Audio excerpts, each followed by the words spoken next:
Hi everyone, welcome to Rogini SN channel. இந்த கிளாஸ்ல நம்ம டைரக்ட் டாக்ஸேஷன்ல tax deducted at source clause பத்தி தான் நம்ம பார்க்க போறோம். இது TDSல இருக்கக்கூடிய கடைசி பார்ட். இப்போ நம்ம டாபிக் குள்ள போலாம். இதுல TDSல நம்ம பார்த்தோம்னா miscellaneous provisions பத்தி நம்ம பார்க்க போறோம். Tax deducted is income received section 198 அதாவது all sums deducted purpose of computing the income of an assessee be deemed to be income received அதாவது ஒரு பர்சனுக்கு நம்ம டாக்ஸ் வந்து டிடெக்ட் பண்றோம் அப்படின்னு சொன்னா இப்போ சாலரிக்கு கீழே TDS பிடிச்சு கட்டுறாங்கன்னா அந்த ஹோல் அமௌண்ட் வந்து அவருடைய இன்கம்மை வந்து நம்ம கன்சிடர் பண்ணிக்கிறோம். ஒரு இன்ட்ரெஸ்ட்டுக்கு அகைன்ஸ்டா TDS பிடிச்சு கட்டுறாங்கன்னா அந்த ஹோல் இன்ட்ரெஸ்ட்டும் வந்து அவங்களுடைய இன்கம்மை நம்ம வந்து கன்சிடர் பண்ணிக்கிறோம். அதுக்கும் சில எக்ஸப்ஷன்ஸ் வந்து இருக்குது. அது என்னங்கிறது செகண்ட் பாயிண்ட்.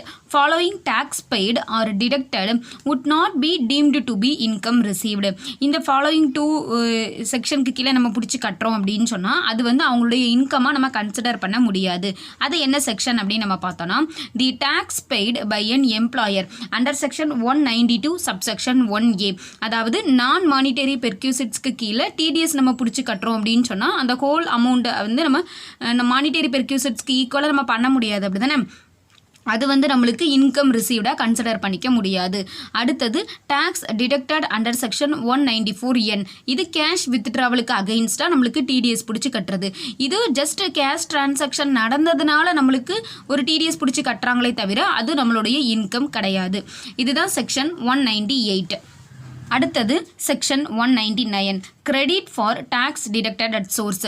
ஜென்ரலாக நம்ம TDS பிடிச்சி கட்டுறோம் அப்படின்னு சொன்னால் அதனுடைய கிரெடிட்டை வந்து எந்த பர்சன் மேலே நம்ம TDS பிடிச்சி கட்டியிருக்கோமோ அந்த பர்சன் வந்து எடுத்துக்குவாங்க. அப்படி தானே? அதுதான் அந்த பாயிண்ட் தான் வந்து இங்கே கொடுத்துருக்காங்க. Tax deducted paid to credit of central government. First வந்து டேக்ஸை டிடக்ட் பண்ணி நம்ம அதை சென்ட்ரல் கவர்மெண்ட் கிட்ட கட்டிடுவோம். ஃபர்தராக நம்ம இன்கம் டேக்ஸ் பே பண்ணும்போது தான் அதனுடைய ரீஃபண்டோ இல்லை அதனுடைய கிரெடிட்டையோ வந்து நம்ம எடுத்துக்கிறோம். Shall be treated as payment of tax on பிகாஃப் ஆஃப் யாருக்காக நம்ம டேக்ஸ் கட்டியிருக்கோம் அப்படின்னு நம்ம பார்த்தோம்னா ஒரு பர்சனுக்காக நம்ம பிடிச்சி கட்டும்போது person from whose income the deduction was made யாருனுடைய இன்கமில் நம்ம வந்து டேக்ஸை வந்து டிடக்ட் பண்ணியிருக்கோம் அல்லது owner of the security depositor owner of property unit holder or share holder இந்த பர்சன்ஸ்க்காக தான். இந்த பர்சன்ஸ்க்கு நம்ம பேமெண்ட் கொடுக்கும்போது அதுக்காக நம்ம TDS பிடிச்சி கட்டுறோம். அது யார் கட்டின டேக்ஸ் மாதிரி ட்ரீட் பண்ணப்படுதுன்னா இந்த பர்சன்ஸ் டேக்ஸ் கட்டின மாதிரி நம்மளுக்கு ட்ரீட் ஆகுது.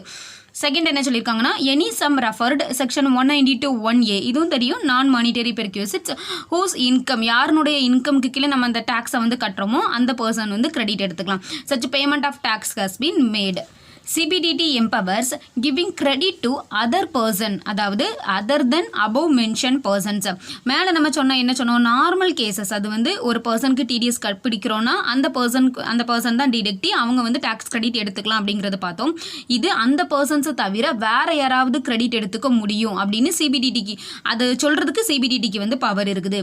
Further CBDT can specify the assessment year for which such credit may be given. எந்த அசஸ்மெண்ட் இயரில் அந்த கிரெடிட்டை வந்து நம்ம கொடுக்குறோம் அப்படிங்கிறதும் வந்து CBDT தான் வந்து மென்ஷன் பண்ணுவாங்க. இதனுடைய ரிலேட்டடாக இருக்கக்கூடிய ரூல் பற்றி நம்ம பார்க்கலாம். Rule 37BA credit for TDS for the purpose of section 199. First general point என்ன அப்படின்னு நம்ம பார்த்தோம்னா சப்செக்ஷன் 1ல provides credit would be given to the person to whom the payment has been made or credit has been given that is the deductive. இது general point. அந்த டிடக்டிவ்க்கு தான் வந்து அந்த கிரெடிட் போகும் அப்படிங்கிறது. சப்செக்ஷன் 2ல என்ன சொல்லியிருக்காங்கன்னா provides TDS accessible in the hands of a person other than deductive. அதாவது டிடக்டியை தவிர வேற ஏதோ ஒரு பர்சனுக்கு நம்ம TDS கிரெடிட் கொடுக்க முடியும். Whole or part as the case may be. இந்த ஹோல் ஆர் பார்ட் அப்படிங்கிறது நம்ம அடுத்தது பார்க்கலாம். அது எந்த சினரியோவில் நம்மளுக்கு பார்ட்டாக வந்து மாறும் அப்படிங்கிறது. இப்போ வந்து அதர் தென் டிடக்டிக்கு வந்து நம்மளால் அந்த கிரெடிட்டை கொடுக்க முடியும். இது subsection 2 credit given to other person not to the deductive. அடுத்தது however the deductive file declaration with the deductor should report in the name of the other person. declaration வந்து deductor கிட்ட ஃபைல் பண்ணியிருக்கணும். அவர் தான் வந்து அந்த டிடக்டிவ்க்கு பதிலாக வேற பர்சனுடைய நேமில் வந்து அந்த TDSஐ வந்து கிரெடிட் பண்ணுவார். இந்த மாதிரி ஒரு ப்ரொவிஷன் வந்து நம்ம செக்ஷன் 194A பார்க்கும்போதே பார்த்துருந்தோம். அதாவது interest other than interest on செக்யூரிட்டிஸ்க்கு கீழே ஒரு மைனருக்கு வந்து அந்த இன்ட்ரெஸ்ட் கிரெடிட் ஆகுது, அவங்களுடைய பேரண்ட்ஸ் 2 பேருமே வந்து டிசீஸ்டாக இருக்கிறாங்க அப்படின்னு சொன்னால் வேறு பர்சனுக்கு அந்த டிடிஎஸ் கிரெடிட் போகிற மாதிரி நம்ம பண்ணலாம். அதுக்கு வந்து கண்டிப்பாக டிக்ளரேஷன் அப்படிங்கிறது ஃபைல் பண்ணியிருக்கணும். ஃபார்ம் 15G சம்திங் ஏதோ ஃபைல் பண்ணணும் அப்படின்னு நினைக்கிறேன். அந்த மாதிரி டிக்ளரேஷன் வந்து ரிட்டன் ஃபார்மேட்டில் நம்ம ஃபைல் பண்ணியிருக்கோம். இந்த மாதிரி ஒரு ப்ரொவிஷன் வந்து இதுக்கு முன்னாடி செக்ஷன் 194A பார்க்கும்போதே நம்ம பார்த்துருந்தோம். Interest other than interest on செக்யூரிட்டிஸில் இன்ட்ரெஸ்ட் வந்து நம்மளுக்கு மைனருக்கு வந்து போகுது, மைனர்னுடைய பேரண்ட்ஸ் 2 பேருமே டிசீஸ்டாக இருக்கிறாங்க அப்படின்னா வேறு பர்சனுக்கு நம்ம டிடிஎஸ் கிரெடிட் வந்து கொடுக்கலாம். அட் த சேம் டைம் டெபாசிட்டரே வந்து டிசீஸ்டாக இருக்கிறாரு அப்படின்னு சொன்னால் அவர் எந்த டேட் வரைக்கும் டிசீஸ்டாக இருக்கிறாரோ டிசீஸ்டுக்கு முன்னாடி வரைக்கும் அவருக்கும், டிசீஸ்டுக்கு அப்புறமா வந்து அந்த அனதர் பர்சனுக்கும் நம்ம கொடுக்குற மாதிரி 2 ப்ரொவிஷன்ஸ் வந்து நம்ம பார்த்துருந்தோம். அதே தான் வந்து இங்கே கொடுத்துருக்காங்க. அதுலேயும் ரூல் 37BA சப்செக்ஷன் 2 படி தான் நம்ம பார்த்துருந்தோம். சேம் பாயிண்ட் தான் வந்து நம்மளுக்கு இங்கே கொடுத்துருக்காங்க. ஸோ அந்த டிடக்டர்கிட்ட அந்த டிக்ளரேஷனை நம்ம ஃபைல் பண்ணும்போது அவர் வந்து அனதர் பர்சனுக்கு அந்த டிடிஎஸ் கிரெடிட் கிடைக்கிற மாதிரி பண்ணுவார். Next rule 37BA subsection 3 provides credit for TDS given for the assessment year for which such income is assessable. அதாவது இதுதான் வந்து அந்த ஹோல் ஆர் பார்ட் அப்படின்னு இருந்துச்சுலாம், அதனுடைய ஒரு டெஃபினிஷன் அப்படின்னே நம்ம வச்சுக்கலாம். இப்போ இன்கம் வந்து மொத்தமாகவே வந்து அந்த வருஷத்தில் கொண்டு வந்துட்டாங்க அப்படின்னு சொன்னால் அந்த வருஷத்துல நம்ம வந்து டிடிஎஸை வந்து மொத்தமாகவே எடுத்துக்கலாம். அப்படி இல்லை அப்படின்னு சொன்னால் பார்ட்டாக தான் வந்து நம்ம எடுக்க முடியும். எந்த வருஷம் இன்கம்மை கொண்டுட்டு வராங்களோ அந்த வருஷம் தான் நம்மளால் எடுக்க முடியும் அப்படிங்கிறது. tax deducted and paid to central government and the income is assessable over a number of years. number of yearsக்கு நம்ம அந்த இன்கம்மை கொஞ்சம் கொஞ்சமாக கொண்டுட்டு வந்துட்டு இருக்கிறோம் அப்படின்னு சொன்னால் credit allowed across those years. same proportion of income is assessable to tax. இன்கம்மை நம்ம எந்த ப்ரொபோர்ஷன் கீழே கொண்டுட்டு வரோமோ அதே மாதிரி தான் டிடிஎஸையும் அந்த சேம் ப்ரொபோர்ஷனுக்கு கீழே நம்மளால் கொண்டுட்டு வர முடியும். அதுதான் ஹோல் ஆர் பார்ட் அப்படிங்கிறது. Next rule 37BA 3 subsection 3L என்ன சொல்லியிருக்காங்கன்னா ப்ரொவைட்ஸ் செக்ஷன் 194N அதுக்கு கீழே இருக்கக்கூடிய கிரெடிட், அந்த கேஷ் வித்ட்ராவலுக்கு அகைன்ஸ்டாக இருக்கக்கூடிய அந்த கிரெடிட் வந்து given to the person from whose account tax is deducted and paid to the central government. யாருனுடைய அக்கௌண்ட்டில் இருந்து நம்ம அந்த டேக்ஸை பிடிச்சு கட்டுறோமோ அந்த பர்சன் வந்து அதனுடைய கிரெடிட்டை எடுத்துக்கலாம் அப்படின்னு சொல்கிறாங்க. ஓகே, இதுதான் வந்து நம்மளுக்கு செக்ஷன் 199. அடுத்தது section 200 duty of person deducting tax. Tax deduct பண்ணக்கூடிய பர்சனுடைய டியூட்டி வந்து நம்மளுக்கு என்ன, அதை வந்து சென்ட்ரல் கவர்மெண்ட்டுக்கு ப்ரெஸ்கிரைப்டு டைமுக்குள்ளே நம்ம வந்து கட்டணும் அப்படிங்கிறது அந்த பாயிண்ட்டை தான் இங்கே கொடுத்துருக்காங்க. Deductor deposit the sum so deducted to the credit of the central government or as the board directs within the prescribed time. Central கவர்மெண்ட்டுக்கோ இல்லைனா அந்த போர்டு வந்து யாரை டைரக்ட் பண்ணுறாங்களோ அவங்களுக்கு ப்ரெஸ்கிரைப்டு டைமுக்குள்ளாடி நம்ம அந்த டிடெக்ட் பண்ணின அந்த அமௌண்ட்டை வந்து கட்டிடணும். ஃபர்தராக என்ன கொடுத்துருக்காங்கன்னா and employer paying tax on section 192(1)A non monetary பெர்க்யூசிட்ஸ்க்கு அகெயின்ஸ்டாக our TDS கட்ட போகிறாரு அப்படின்னு சொன்னால் deposit within the prescribed time credit of the central government or board directs அதுக்கும் ப்ரெஸ்கிரைப்டு டைமுக்குள்ளாடி நம்ம கட்டிடணும் அப்படின்னு வந்து சொல்லியிருக்காங்க. இப்போ இது கூட ரிலேட்டடான ரூல் பற்றி நம்ம பார்க்கலாம். Rule 30 prescribed time and mode of payment to government account of TDS or tax paid under section 192(1)A. அதாவது இதில் வந்து நம்மளுக்கு இப்போ ரெண்டாக பிரியுது. ஒன்று என்னென்னா அந்த டிடிஎஸ் வந்து கவர்மெண்ட் ஆஃபீஸே வந்து டிடெக்ட் பண்ணுறது, இன்னொன்று அதர் தென் கவர்மெண்ட் ஆஃபீஸ் டிடெக்ட் பண்ணுறது. இப்போ ரெண்டு சிச்சுவேஷன் நம்மக்கிட்ட இருக்குது. ஃபர்ஸ்ட் நம்ம பார்க்க போகிறது கவர்மெண்ட் ஆஃபீஸ் வந்து டிடெக்ட் பண்ணுறது. All sums deducted by an office of the government. இப்போ அதுக்கு அடுத்தது ரெண்டுனா நம்ம பார்க்கணும். அது என்னென்னா இன்கம் டேக்ஸ் செல்லான் வந்து ப்ரொடியூஸ் பண்ணுறாங்களா இல்லையா அப்படிங்கிறது. ஒருவேளை இன்கம் டேக்ஸ் செல்லான் ப்ரொடியூஸ் பண்ணலை அப்படின்னு சொன்னால் எந்த டேல டிடெக்ட் பண்ணுறாங்களோ அந்த சேம் டேலேயே வந்து டேக்ஸை வந்து சென்ட்ரல் கவர்மெண்ட்டுக்கு கட்டிடணும். The same day where the tax is paid without production of an income tax challan and on or before 7 days from the end of the month in which the deduction is made or the income tax is due. Section 192(1)A. அதாவது இப்போ income tax செல்லான் produce பண்ணுறாங்க அப்படின்னு சொன்னால் இப்போ TDS வந்து பிடிச்ச அந்த month அல்லது எந்த மந்த் டிடிஎஸ் பிடிச்சிருந்துருக்கணுமோ, இன்கம் டேக்ஸ் வந்து எந்த மந்தில் டியூ ஆகிருக்குதோ அந்த மந்த் முடிஞ்சதுல இருந்து அதுக்கு அடுத்தது அடுத்த மந்தில் 7 டேஸ்க்கு உள்ளாடி நம்ம வந்து டிடிஎஸ் வந்து கட்டியிருக்கணும். இது கவர்மெண்ட் ஆஃபீஸ்க்கு இருக்கக்கூடியது. அடுத்தது டிடக்டர் அதர் தென் ஏ கவர்மெண்ட் ஆஃபீஸ். டிடக்டர் வந்து அதர் தென் கவர்மெண்ட் ஆஃபீஸாக இருக்கிறாங்க அப்படின்னு சொன்னால் ஃபர்ஸ்ட் என்ன கொடுத்துருக்காங்கன்னா on or before 30th April where the income or amount is credited or paid in the month of March. ஃபர்ஸ்டே வந்து மார்ச் மாதத்துக்கான டியூ டேட் எப்போ அப்படிங்கிறத கொடுத்துருக்காங்க. மார்ச் மாதத்துக்கு அதுக்கு அடுத்த மந்த் ஆகிய ஏப்ரலினுடைய 30th தான் வந்து கடைசி டேட்டு. எனி அதர் கேசஸில் நம்ம பார்த்தோன்னா on or before 7 days from the end of the month. அது இதுக்கு முன்னாடி நம்ம பார்த்தோம்ல, எந்த மந்த் நம்ம பிடிக்கிறோமோ இல்லை எந்த மந்த் பிடிச்சிருக்கணுமோ அதுக்கு அடுத்த மந்தில் ஆன் ஆர் பிஃபோர் 7 daysக்குள்ளாடி நம்ம வந்து டிடிஎஸ் வந்து கட்டியிருக்கணும் அப்படிங்கிறது.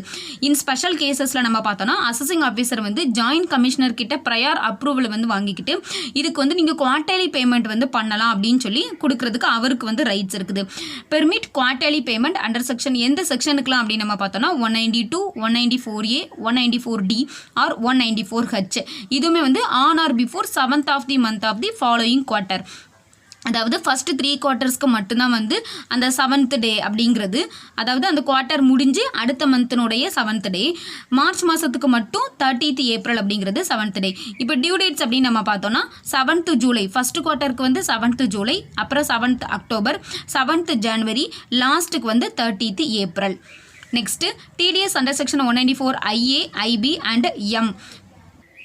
இந்த ப்ரொவிஷன் வந்து நம்ம செக்ஷன் 194M பார்க்கும்போதே நம்ம பார்த்துருந்தோம். அது வந்து அந்த இண்டிவிஜுவல் அல்லது ஹெச்யூஎஃப் வந்து இந்த கான்ட்ராக்டர் அப்புறமா கமிஷன் ப்ரொஃபஷனல் இதுக்கெலாம் வந்து பேமெண்ட் கொடுக்குறது.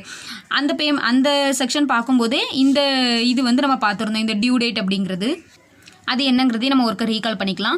Within 30 days from the end of the month of deduction a challan cum statement in form 26QB, 26QC, 26QD. அதுவும் வந்து வித்தின் 30 daysக்குள்ளாடி நம்ம வந்து ஃபர்னிஷ் பண்ணியிருக்கணும் அப்படிங்கிறது.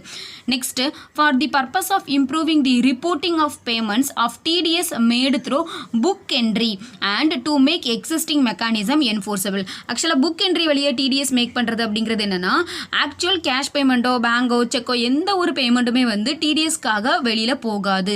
ஆனால் என்ட்ரி மட்டும் மேக் பண்ணுவாங்க. இது எந்த சிச்சுவேஷனில் நடக்கும்னா, நம்ம ட்ரெஷரி ஆஃபீஸ் இருக்குதுன்னா பேமெண்ட்டே வந்து ட்ரெஷரி ஆஃபீஸில் இருந்தால் போகுது அப்படிங்கிற பட்சத்தில் அவங்க வந்து புக் என்ட்ரி மட்டும் அந்த டிபார்ட்மெண்ட் வந்து மேக் பண்ணுவாங்க. அந்த ட்ரெஷரியிலேருந்து ஆக்சுவல் பேமெண்ட்டை டிடிஎஸை கழிச்சிட்டு பேமெண்ட் கொடுப்பாங்க. கிரெடிட்டையும் வந்து அந்த டிடெக்டிக்கே வந்து கொடுத்துருவாங்க. அந்த டிபார்ட்மெண்ட் வந்து பர்டிகுலராக எந்த விதமான டிடிஎஸ் பிடிக்கிறதோ அதை கவர்மெண்ட்டுக்கு கட்டுறதோ வந்து இருக்காது. இதுதான் புக் என்ட்ரி வழியாக நம்ம டிடிஎஸ் மேக் பண்ணுறது அப்படிங்கிறது. ஸோ அதில் நம்ம பார்த்தோன்னா it is provided that where the tax deducted or tax referred to in section 192(1A) paid without challan, அதாவது the PAO pay and accounts office அல்லது ட்ரெஷரி ஆஃபீஸ், CDDOனா cheque drawing and disbursing office or any other person by whatever name called. என்னவா இருந்தாலும் நம்ம இப்போ வந்து செல்லான் எதுவுமே produce பண்ணாமல் நம்ம இப்போ வந்து டிடிஎஸ் வந்து பிடிக்கிற மாதிரி. Who is responsible for crediting to the central government shall deliver or cash do delivered within the prescribed time. அவங்க வந்து கண்டிப்பாக ஸ்டேட்மெண்ட் வந்து நம்மளுக்கு சென்ட்ரல் கவர்மெண்ட்டுக்கு ப்ரொடியூஸ் பண்ணி ஆகணும். ஸ்டேட்மெண்ட் இன் ப்ரெஸ்கிரைப்டு ஃபார்மில் இருக்கணும், அதை ப்ரெஸ்கிரைப்டாக வெரிஃபை பண்ணியிருக்கணும். And setting forth prescribed particulars to the prescribed income tax authority, அதாவது அந்த எந்த அத்தாரிட்டி கொடுத்துருக்காங்களோ அவங்களுக்கு வந்து நம்ம கரெக்டாக அதை சப்மிட் பண்ணியிருக்கணும் அப்படின்னு சொல்கிறாங்க. The following persons responsible for preparing, அந்த ஸ்டேட்மெண்ட்டை வந்து அவங்க யாரெல்லாம் ப்ரிப்பேர் பண்ணணும் அப்படின்னு நம்ம பார்த்தோம்னா, any person deducting any sum on or after 1st April 2005 in accordance with the foregoing provisions of TDS. on or after 1st April 2005 அப்புறமா அவங்க வந்து டிடிஎஸ் பிடிக்கிறாங்க, இந்த செக்ஷன்ஸ் எதுக்குள்ளே டிடிஎஸ் பிடிக்கிறாங்க அப்படின்னு சொன்னால் அவங்க கண்டிப்பாக அந்த ஸ்டேட்மெண்ட்டை வந்து சென்ட்ரல் கவர்மெண்ட்டுக்கு ஃபர்னிஷ் பண்ணணும். Any person being an employer referred to in section 192(1A)க்கு கீழே அவர் வந்து ஒரு எம்ப்ளாயராக இருந்து இந்த செக்ஷன் கீழே டிடிஎஸ் பிடிக்கிறார் அப்படின்னு சொன்னால் அவர் வந்து ஸ்டேட்மெண்ட் சென்ட்ரல் கவர்மெண்ட்டுக்கு ஃபர்னிஷ் பண்ணணும். நெக்ஸ்ட்டு அந்த டிடக்டருக்கு வந்து கரெக்ஷன் ஸ்டேட்மெண்ட் டெலிவரி பண்ணுறதுக்கும் வந்து ரைட்ஸ் இருக்குது. கரெக்ஷன் அப்படின்னு நம்ம பார்த்தோன்னா, நம்ம ஆல்ரெடி ஃபர்னிஷ் பண்ணியிருக்கக்கூடிய அந்த ஸ்டேட்மெண்ட்டில் ஏதாவது மிஸ்டேக் இருக்குது, for rectification of any mistake or to ஏதாவது ஆட் பண்ணுறோம், delete பண்ணுறோம் or update the information furnished in the statement delivered under section 200 subsection 3 படி நம்ம ஆல்ரெடி ஃபர்னிஷ் பண்ணின அந்த ஸ்டேட்மெண்ட்டில் ஏதாவது அப்டேஷன் இருக்குது அப்படின்னு சொன்னால் அந்த கரெக்ஷன் ஸ்டேட்மெண்ட்டையும் டிடக்டார் வந்து நம்மளுக்கு சப்மிட் பண்ணலாம். Next rule 31A submission of quarterly statements. Quarterly ஸ்டேட்மெண்ட்ஸில் நம்ம பார்த்தோன்னா, every person responsible deduction of tax shall deliver following quarterly statements to the DGIT, அதாவது director general of income tax, PDGIT principal director அப்படிங்கிறதையும் நம்ம இதுக்கு முன்னாடியே பார்த்துருந்தோம். Or any person authorised by him in accordance with section 200 subsection 3. இவங்க வந்து அந்த 3 quarterly வந்து இந்த DGIT சிஸ்டம்ஸ்க்கும் வந்து ஸ்டேட்மெண்ட்ஸை வந்து ஃபர்னிஷ் பண்ணணும். செக்ஷன் 192 நம்ம பார்த்தோம்னா ஃபார்ம் நம்பர் 24QB வந்து சப்மிட் பண்ணணும். Statement of TDS under other sections from section 193 இருந்து 196D வரைக்கும் 26Q வந்து நம்ம சப்மிட் பண்ணுறோம். இது யாருக்கு கிடையாது அப்படின்னு சொன்னால் அதர் தென் பீயிங் ஏ நான் கார்பரேட்டாக இருக்காங்க, நான் ரெசிடெண்டாக இருக்கிறாங்க அப்படின்னா அது வந்து அவங்களுக்கு கிடையாது. இந்த மாதிரியான பர்சன்ஸ்க்கு வந்து 27Q அப்படிங்கிறது நம்ம சப்மிட் பண்ணணும். குவார்ட்டர்லி வந்து நம்ம சப்மிட் பண்ணணும். சச் ஸ்டேட்மெண்ட்ஸ் டியூ டேட் நம்ம பார்த்தோம் அப்படின்னு சொன்னால் 30th ஜூன்னா 31st July, 30th September, 31st October தான் நம்மளுக்கு டியூ டேட். 31st டிசம்பர் குவார்ட்டருக்கு வந்து 31st ஜனவரி வந்து நம்மளுக்கு லாஸ்ட் டேட். அதாவது 30 days அப்படின்னு இருக்குதுல அதனால. 31st மார்ச்சுக்கு நம்ம பார்த்தோம்னா 31st May of the financial year immediately following the financial year in which the deduction is made. இதுக்கு மட்டும் நம்மளுக்கு வந்து மே மந்த் கொடுத்துருக்காங்க. Next, however, every person responsible for deduction of tax under section 194 IA, IB and M furnished to the BDGAT systems, அதாவது Principal Director General of Income Tax அந்த அவங்களுக்கும் வந்து submit பண்ணணும். or DGIT a challan cum statement in form number 26QB QC or 26QD. அதாவது இப்போ நம்மளுக்கு வந்து IA, IB அப்படி நம்மளுக்கு வரும்போது 26QB QC அப்படிங்கிறது வரும். 194M வரும்போது 26QD வரும். அதையும் நம்ம PDGAT சிஸ்டம்ஸ்க்கு வந்து within 30 days from the end of the month of deduction of tax வந்து டிடெக்ட் பண்ணி 30 daysக்குள்ளாடி நம்ம வந்து ஃபைல் பண்ணியிருக்கணும். இந்த டைப் ஆஃப் ரூல்ஸு ஃபார்ம்ஸ் இது எல்லாமே வந்து இன்டர்மீடியட் எக்ஸாம் லெவலில் வந்து மெமரைஸ் பண்ண வேண்டிய தேவை இல்லை அப்படிங்கிற மாதிரி கொடுத்துருந்தாங்க. இதான் நம்மளுக்கு செக்ஷன் 200. அடுத்தது நம்ம பார்க்க போகிறது section 200A correction of arithmetic mistakes and adjustments of incorrect claim during computerised processing of TDS statements. அதாவது ஏதாவது மிஸ்டேக் நம்ம பண்ணிட்டோம், கிளைம் வந்து இன்கரெக்டாக இருக்குது அப்படின்னு சொன்னால் அதில் வந்து நம்ம எப்படி கரெக்ஷன் வந்து மேக் பண்ணுறது அப்படிங்கிறது தான். அட் ப்ரெசன்ஸில் வந்து TDS are filed in and electronic மோடில் தான் வந்து நம்மளுக்கு இருக்குது. தி ஃபாலோயிங் அட்ஜஸ்ட்மெண்ட்ஸ் வந்து நம்மளால் பண்ணிக்க முடியும். அதுதான் வந்து நம்ம ஹெட்டிங்கில் கொடுத்த மாதிரி ஏதாச்சும் அர்த்தமெட்டிக் எரர் வந்து அந்த ஸ்டேட்மெண்ட்டில் இருக்குது அல்லது incorrect claim if such incorrect claim is apparent from any information in the statement. இதுக்கு மீனிங் என்ன அப்படின்னு நம்ம பார்த்தோன்னா of an item which is inconsistent with another entry of the same or the some other item in the statement in respect of ஏதாவது TDS ரேட்டில் வந்து நம்மளுக்கு ஏதாவது மிஸ்மேட்சிங் இருக்குது, இல்லை நம்ம தப்பாக போட்டுட்டோம், இல்லை ஆக்சுவலாக இருக்கக்கூடிய இந்த ப்ரொவிஷன் இல்லாமல் இந்த ப்ரொவிஷன்லேயே கொடுத்துருக்கக்கூடிய ரேட் இல்லாமல் வேறு ஏதோ ரேட் வந்து நம்ம போட்டுட்டோம் அப்படின்னு சொன்னால் நம்மளால் கண்டிப்பாக வந்து அதை மறுபடி ரெக்டிஃபிகேஷன் வந்து போட முடியும். அதுதான் வந்து நம்மளுக்கு இன்கரெக்ட் கிளைம் அப்படின்னு வருது.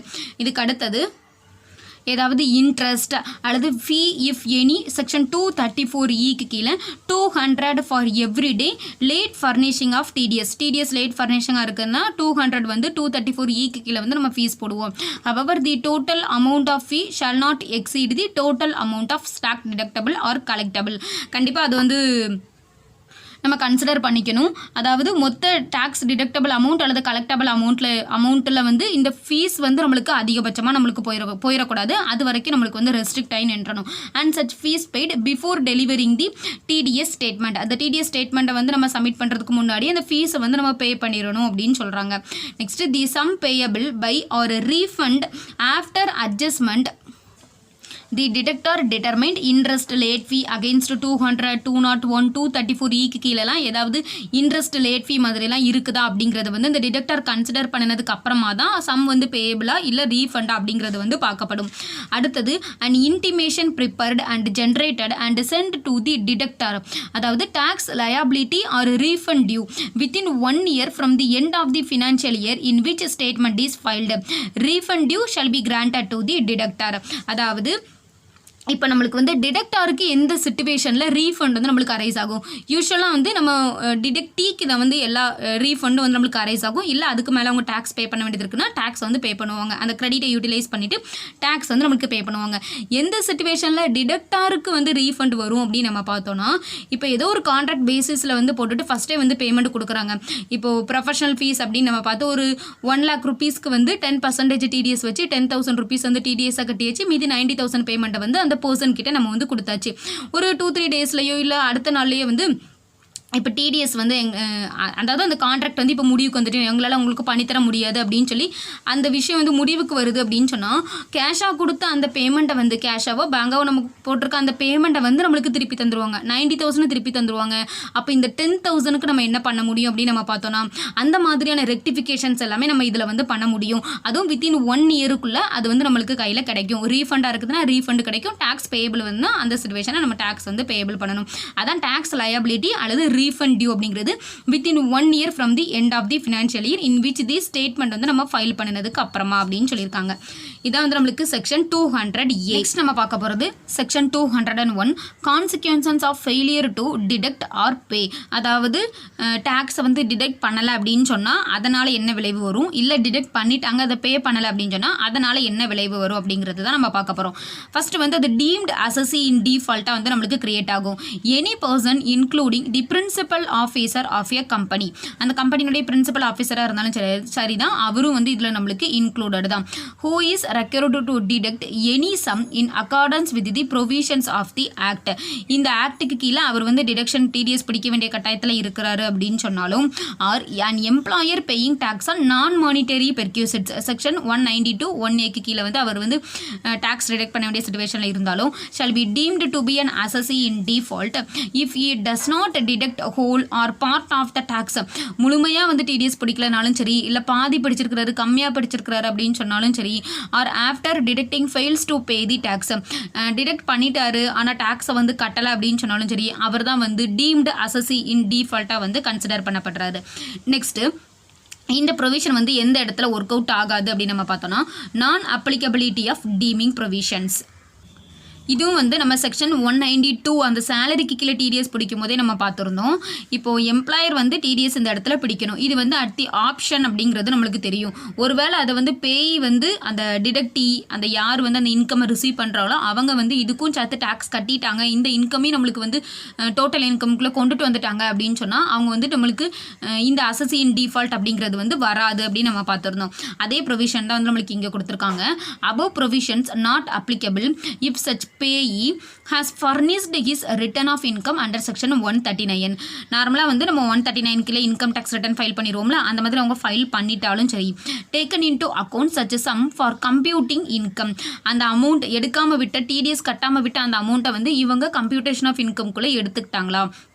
Next paid the tax due on the income, அந்த இன்கம்க்கு அகெயின்ஸ்டாக இருக்கக்கூடிய டேக்ஸை வந்து அவங்க பே பண்ணிட்டாலும் சரி, and the payer furnishes a certificate to this effect from an accountant in such form as may be prescribed. ஃபர்தராக வந்து சர்டிஃபிகேட்டும் சப்மிட் பண்ணியிருக்கணும் அப்படின்னு சொல்கிறாங்க.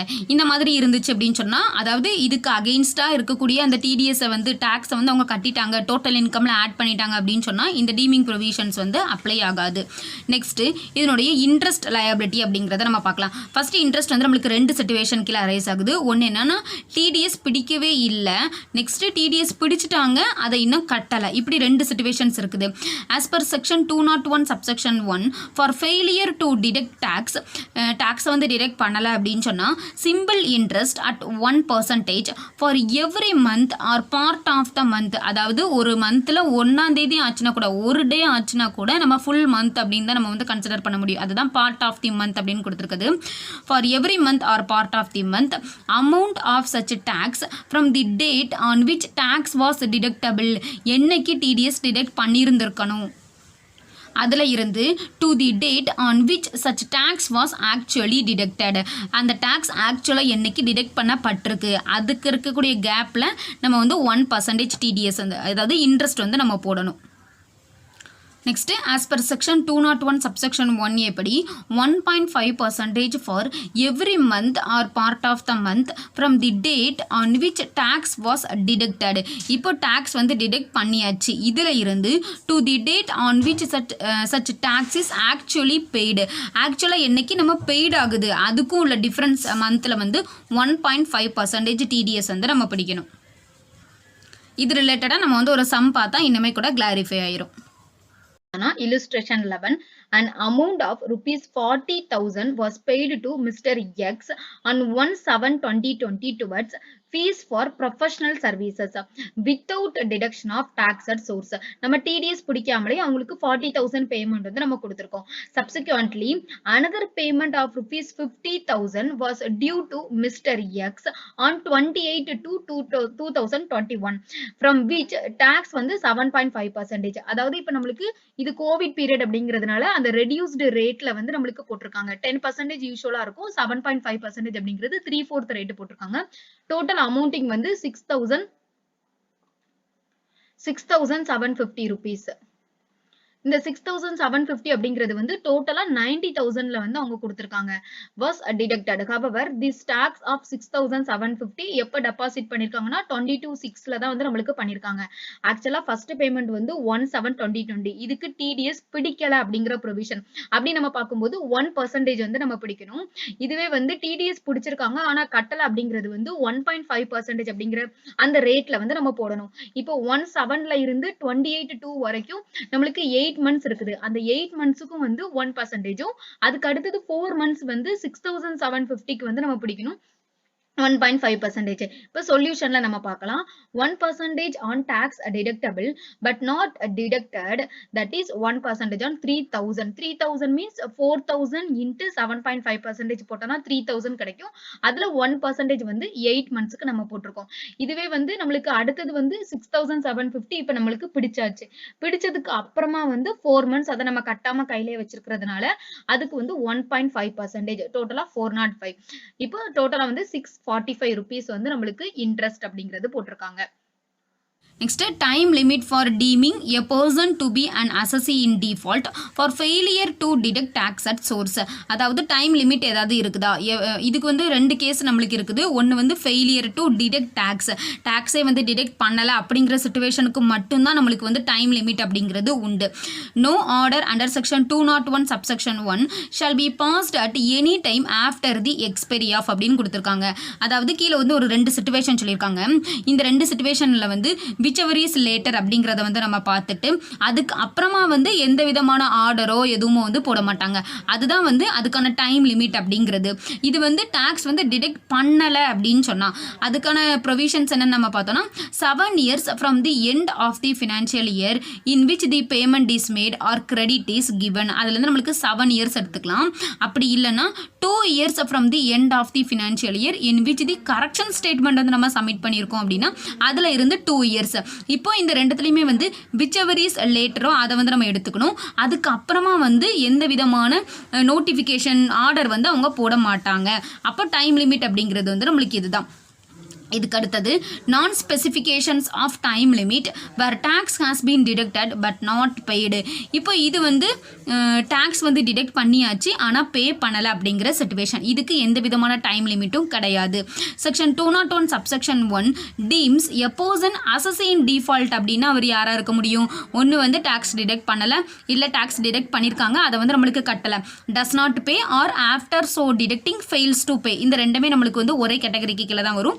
இது வந்து நம்மளுக்கு பிடிக்கல, டாக்ஸ் வந்து பிடிக்கல அப்படிங்கிற கேட்டகரிக்கு கீழே நம்மளுக்கு வரும். அதே தான் வந்து இங்கே கொடுத்துருக்காங்க. 201 subsection 1 contemplates 3 types of default வந்து இப்போ நம்ம பார்த்தோம். default 2 வந்து is covered by default 3. Time limit for passing orders default 1க்கு மட்டும்தான் வந்து நம்மளுக்கு இருக்குது. அதாவது TDS பிடிக்கலை அப்படின்னு சொன்னால் there is no time limit. Other டிஃபால்ட்ஸ்க்கு வந்து எந்த டைம் லிமிட்டும் கிடையாது. Where deducted but not deposited அது வந்து நம்ம எப்படி கன்சிடர் ஆகும் அப்படின்னு சொன்னால் டிஃபால்கேஷன் ஆஃப் கவர்மெண்ட்டுக்கு கொடுக்க வேண்டிய டியூஸில் வந்து நம்ம தப்பு பண்ணுறோம் அப்படிங்கிற மாதிரி இது கன்சிடர் ஆகும். The employer fails under section 192(1)(a) as the employee would not have paid tax on such perquisites. அதாவது எம்ப்ளாயர் வந்து கட்டலை, அதுக்கு எம்ப்ளாயியும் வந்து கட்டலை அப்படின்னு சொன்னால் கண்டிப்பாக வந்து அது எம்ப்ளாயர் தான் வந்து அதுக்கான பொறுப்பேற்றுக்கிடணும். Next the deductive is a non resident as it may not be administratively possible to recover the tax from the non-resident. அதாவது டிடெக்டிவ் நான் ரெசிடெண்ட்டாக இருக்கிறாங்க, அந்த நான் ரெசிடெண்ட் கிட்ட இருந்து டேக்ஸை டிடெக்ட் பண்ண முடியாத சிச்சுவேஷனாக இப்போ இருக்குது, பாசிபிள் வந்து இல்லை அப்படின்னாலும் அந்த டீம்டு டு பி அசஸியாக வந்து அவர் வந்து கன்சிடர் பண்ணப்படுவார். இதுக்கெலாம் வந்து நம்மளுக்கு டைம் லிமிட் அப்படிங்கிறது கிடையாது. கவர்மெண்ட் எப்போ கண்டுபிடிக்கிறாங்களோ அந்த டைமிங்கில் வந்து நோட்டீஸ் வந்து போடுவாங்க. இதுதான் section 201. Next section 202 deduction only one mode of recovery. Recovery of tax through deduction at source is only one method of recovery அப்படின்னு கொடுத்துருக்காங்க. அதாவது ரெக்கவரி அப்படிங்கிறது நம்மளுக்கு டிடிஎஸ் வழியாக தான் நம்மளுக்கு நடக்குது, அது ஒன்லி ஒன் மெத்தடாக இருக்குது அப்படின்னு சொல்லியிருக்காங்க. அசஸிங் ஆஃபீஸர் வந்து வேற ஏதாவது இந்த டிடிஎஸ் தவிர வேற ஏதாவது பண்ணணும் அப்படின்னு நினைச்சாருன்னா அடிஷன் டு டிடிஎஸ் மெத்தடா வந்து ரெக்கவரியை வந்து அவர் பண்ணிக்கலாம். Assessing officer can use other prescribed methods addition to TDS வந்து அவரை யூஸ் பண்ணிக்கலாம் அப்படின்னு சொல்லியிருக்காங்க. அடுத்தது section 203 certificate for tax deducted. அதாவது யாரெல்லாம் வந்து டேக்ஸ் டிடெக்ட் பண்ணியிருக்கிறாங்களோ அவங்க வந்து கண்டிப்பாக சர்டிஃபிகேட் இஷ்யூ பண்ணணும். Every person deducting tax at source to issue a certificate tax has been deducted and amount so deducted. எவ்வளோ அமௌண்ட் டிடெக்ட் பண்ணியிருக்கோம், எவ்வளோ டேக்ஸ் வந்து நம்ம டிடெக்ட் பண்ணியிருக்கோம், என்ன ரேட்டில் வந்து நம்ம டிடெக்ட் பண்ணியிருக்கோம் அண்ட் அதர் பர்டிகுலர்ஸ் ஆல்சோ நம்ம வந்து வச்சு ஒரு சர்டிஃபிகேட் வந்து கொடுக்கணும். Certificate of TDS to be furnished under section 203 rule 31 கூட அது வந்து நம்மளுக்கு மிங்கிள் ஆகுது. அது என்ன நம்ம பார்த்தோம்னா அண்டர் செக்ஷன் 192 கீழே ஃபார்ம் நம்பர் 16 அப்படிங்கிற சர்டிஃபிகேட் வந்து நம்ம கொடுக்கணும். இதுக்கு டேட் வந்து 15th June financial year immediately following the அந்த எந்த வருஷம் டேக்ஸ் பிடிக்கிறோமோ அந்த வருஷத்துலேருந்து அதுக்கு அடுத்த வருஷம் தான் வந்து இது கொடுக்கணும். எனி அதர் கேசஸில் நம்ம பார்த்தோம்னா ஃபார்ம் நம்பர் 16A குவார்டர்லியில் வந்து நம்ம இது வந்து கொடுக்கணும். Within 15 days from the due date of furnishing the statement of TDS. Due டேட்டுன்னு கொடுத்துருக்காங்க. Due date of furnishing the statement of டிடிஎஸ்லேருந்து நம்ம 15 daysக்குள்ளாடி நம்ம இதை வந்து அவங்களுக்கு வந்து கொடுத்துருக்கணும். இது குவார்டர்லி கொடுக்கணும், இது வந்து நம்ம இயர்லி கொடுப்போம். Next form number 16B 16C and 16D. இது எந்த செக்ஷன் கீழே கொடுக்கணும்னா அண்டர் செக்ஷன் 194IA IB ஆர் 194Mக்கு கீழே நம்மளுக்கு வருது. இதுக்கு கீழே நம்ம வந்து 16B 16C 16D வந்து நம்ம கொடுக்கணும். இதுவும் within 15 days challan cum statement file பண்ணினதுலேருந்து வித்தின் 15 days. செல்லான் கம் ஸ்டேட்மெண்ட்னா என்ன, form number 26QB 26QC 26QD வந்து நம்ம சப்மிட் பண்ணினதுலேருந்து 15 daysக்குள்ளாடி அவங்கக்கிட்ட வந்து நம்ம இந்த ஃபார்ம் 16B 16C 16D வந்து நம்ம சப்மிட் பண்ணியிருக்கணும். இதுதான் செக்ஷன் 203. அடுத்தது நம்ம பார்க்க போறது செக்ஷன் 204. இது வந்து ஜென்ரலான பாயிண்ட்ஸ் மாதிரி தான், ரொம்ப ஞாபகம் வைக்க வேண்டிய ப்ரொவிஷன்ஸ் அப்படிலாம் எதுவுமே இதுல கிடையாது. அப்படிங்கிறதுனால இது நம்ம PDF ஃபார்மேட்லயே பார்த்துடலாம். Person responsible for paying taxes deducted at source. அதாவது எந்த இன்கம்க்கு அல்லது எந்த பேமெண்ட்டுக்கு யார் வந்து ரெஸ்பான்சிபிள், டிடிஎஸ் யார் வந்து பிடிச்சு கட்டணும், யார் ரெஸ்பான்சிபிள் அப்படிங்கறத பத்தி தான் இப்ப நம்ம பார்க்க போறோம். ஒரு சின்ன ஓவர்வியூ மட்டும் தான், ஒரு 7 பாயிண்ட்ஸ் மட்டும் தான் கொடுத்திருக்காங்க.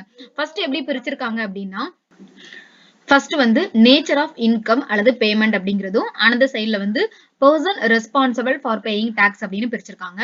ஃபர்ஸ்ட் என்ன கொடுத்திருக்காங்க அப்படின்னா salary கொடுத்திருக்காங்க. இதுல எல்லாமே நான் ஹைலைட் பண்ணி வச்சிருக்கேன். Other then payment of salaries by the central அல்லது ஸ்டேட் கவர்மெண்ட் கிட்ட இருந்து வாங்கல அந்த salary, அவங்க கிட்ட இருந்து வாங்காத salary வேற அதர் தென் சென்ட்ரல் அல்லது ஸ்டேட் கவர்மெண்ட் கிட்ட இருந்து நம்ம வாங்குறோம் அப்படின்னு சொன்னா அந்த எம்ப்ளாயர் வந்து கட்டணும். இல்ல அந்த எம்ப்ளாயர் வந்து கம்பெனியா இருக்கிறாங்க அப்படின்னு சொன்னா அந்த கம்பெனி வந்து கட்டும். அதுலயும் இன்க்ளூடிங் பிரின்சிபல் ஆபீசர் thereof அப்படின்னு கொடுத்திருக்காங்க. செகண்ட் சினரியோ என்னன்னா இன்ட்ரெஸ்ட் ஆன் செக்யூரிட்டிஸ். இதுலயும் வந்து சென்ட்ரல் அல்லது ஸ்டேட் கவர்மெண்ட் கிட்ட இருந்தோ இல்ல அவங்களுக்காகவோ நம்ம வந்து டிடிஎஸ் கட்டல, அந்த இன்ட்ரெஸ்ட் ஆன் செக்யூரிட்டிஸ் வந்து நம்ம கொடுக்கல. அது தவிர வேற பர்சன்ஸ்க்கு அதுக்கு யாரு கட்டுவோம் அப்படின்னு நம்ம பார்த்தோம்னா the local authority, corporations or company including the principal officer thereof கொடுத்திருக்காங்க. தேர்ட் சினரியோ என்ன நம்ம பார்த்தோம்னா ஏதாவது நான் ரெசிடென்ட் இந்தியனுக்கு நம்ம அமௌண்ட் வந்து கொடுக்குறோம். எதுக்காகனா representing consideration for transfer by him by any foreign exchange asset transfer பண்றதுக்காக. அதுவும் வந்து நம்மளுக்கு கேபிட்டல் ஷார்ட் டர்ம் கேபிட்டல் அசெட்டா நம்மளுக்கு இருக்க கூடாது, லாங் டர்ம் கேபிட்டல் அசெட்டா தான் இருக்கணும்.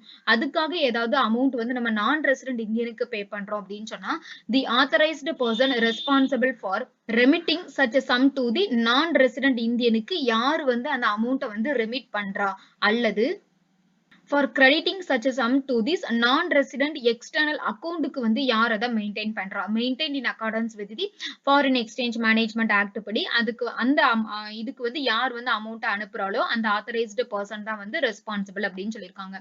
நெக்ஸ்ட் என்னன்னா furnishing of information relating to payment to a non-corporate non-resident or to a foreign company of any sum whether or not chargeable under the provisions of act. அதாவது இந்த செக்ஷனுக்கு கீழே நம்மளுக்கு charge ஆனாலும் சரி ஆகலனாலும் சரி அப்படின்னு சொல்லியிருக்காங்க. இங்க நம்ம டிடிஎஸ் பத்தி தான் நம்ம பார்த்துட்டு இருக்கோம். இதுல இந்த செக்ஷனுக்கு கீழே வரல அப்படின்னு சொன்னா இதுல எப்படி வரும் அப்படின்னு நம்ம பார்த்தோம்னா இதுல ரெட் கலர்ல நான் ஹைலைட் பண்ணி வச்சிருக்கேன் பாருங்க. furnishing of information மட்டும்தான் வந்து நம்மளுக்கு இதுல furnish பண்ண தேவை இருக்குது. சோ இந்த செக்ஷனுக்கு கீழே வந்தாலும் சரி வரலனாலும் சரி அந்த பேமெண்ட் வந்து ஒரு நான் கார்பரேட் அல்லது non resident or to a foreign கம்பெனிக்கு வந்து நம்மளுக்கு கொடுக்குறோம் அப்படின்னு சொன்னா அந்த பேர் வந்து பண்ணணும் அல்லது அந்த பேர் வந்து கம்பெனி இருக்கிறாங்கன்னா அந்த கம்பெனி வந்து நம்மளுக்கு பண்ணும். நெக்ஸ்ட் ஃபிஃப்த் சினரியோ என்னன்னா credit or payment of any other sum chargeable under the provisions of the act. மேல சொன்னதுல பர்டிகுலரா யாரு அப்படிங்கறத பத்தி மென்ஷன் பண்ணிருக்காங்க. கீழே வந்து நம்மளுக்கு ஜென்ரலா இது தவிர வேற ஏதாவது ப்ரொவிஷன்ஸ் கீழே நம்ம பிடிக்கிறோம் அப்படின்னு சொன்னா அந்த பேர் வந்து பண்ணுவாங்க. அந்த ஒருவேளை அந்த பேர் வந்து கம்பெனியா இருக்கிறாங்கன்னா அந்த கம்பெனி வந்து பண்ணும். அதுலயே பிரின்சிபல் ஆபீசர் வந்து இன்க்ளூடிங் அப்படின்னு கொடுத்திருக்காங்க.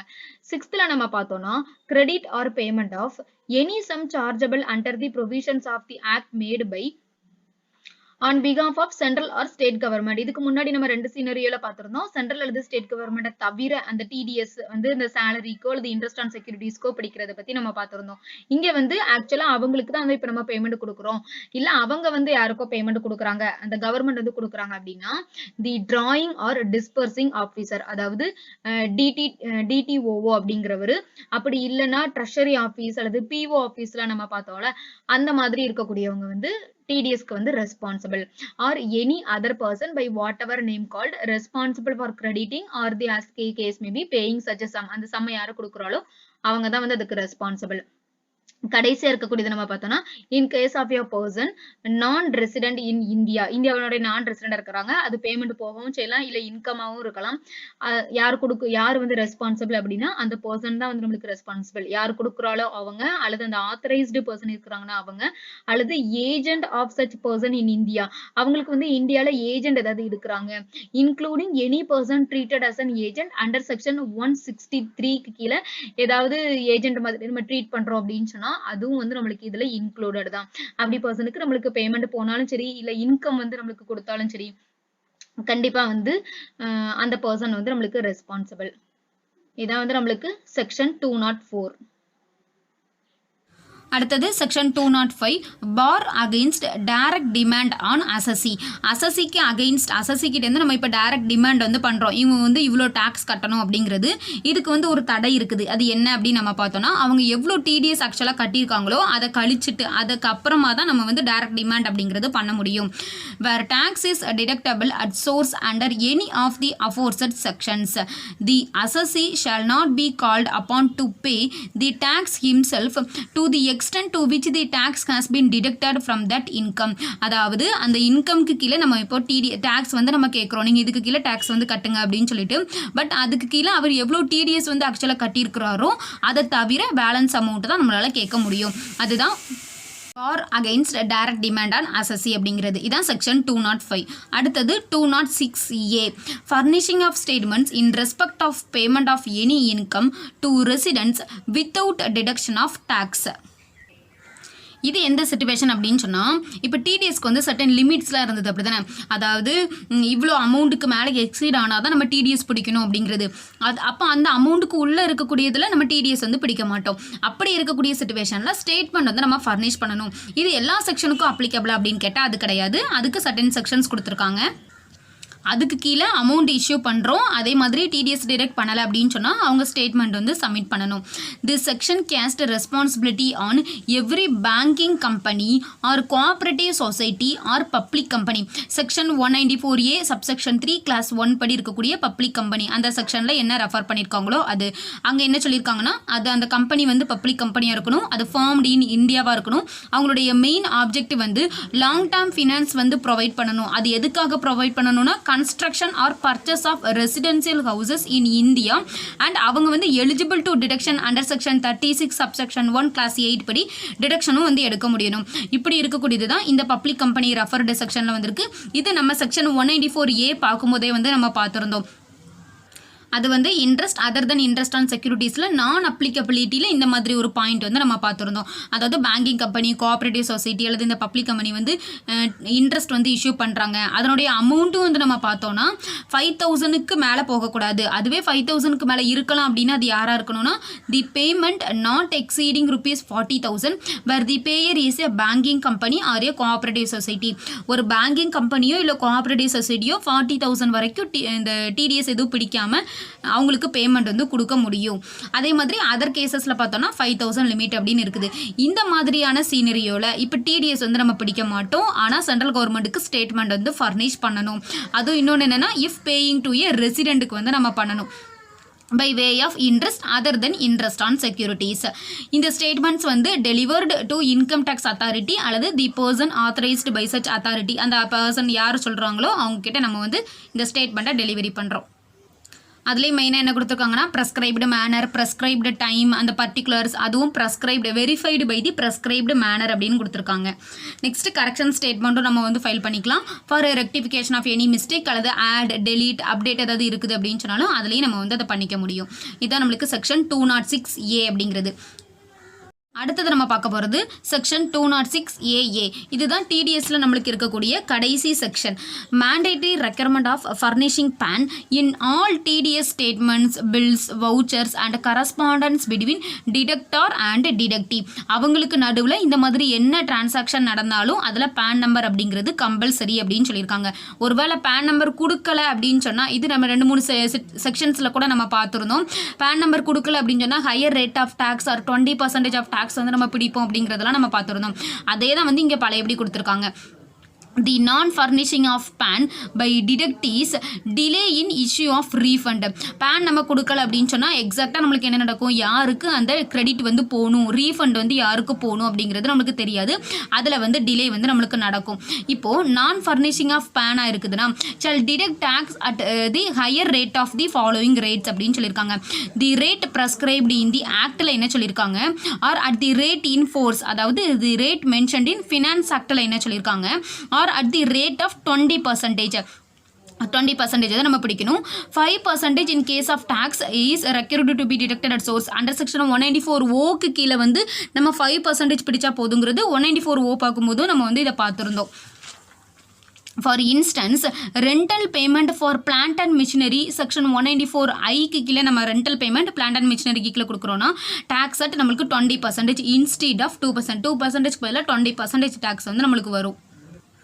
இதுவே நம்மளுக்கு வந்து வின்னிங்ஸ் அல்லது லாட்ரி அந்த கேம்பிளிங் அதில் இருந்தெல்லாம் கிடைக்குன்னா நார்மலாகவே நம்மளுக்கு அது வந்து 30% டேக்ஸ் அப்படி தானே. ஸோ இப்போ நம்மளுக்கு 30% இருக்கும்போது நம்ம 30% தான் பிடிக்கணும், 20%க்கு நம்ம போகக்கூடாது.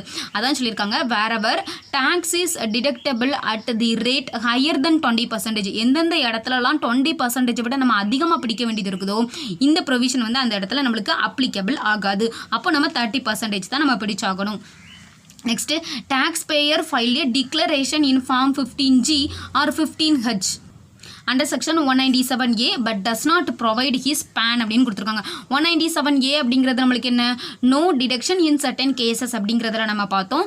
பேசிக் எக்ஸம்ஷன் லிமிட்டுக்குள்ளே தான் அவங்களுக்கு இருக்குது அப்படின்னா அவங்க டிக்ளரேஷன் வந்து ஃபைல் பண்ணுவாங்க. அந்த டிக்ளரேஷனை நம்ம பார்த்துட்டு அவங்களுக்கு வந்து டிடிஎஸ் வந்து நம்ம பிடிக்க வேணாம் அப்படின்னு நம்ம பார்த்துருந்தோம். அதே தான் வந்து இங்கே கொடுத்துருக்காங்க. இன்கேஸ் அவங்க வந்து ஃபேன் வந்து பர்னிஷ் பண்ணலை அப்படின்னு சொன்னால் இந்த மாதிரியான சிச்சுவேஷன் இந்த டிக்ளரேஷன் ஃபைல் பண்ணியிருந்தா கூட அவங்களுக்கு வந்து நம்ம டிடிஎஸ் ஹையர் ரேட்டில் தான் நம்ம பிடிப்போம்.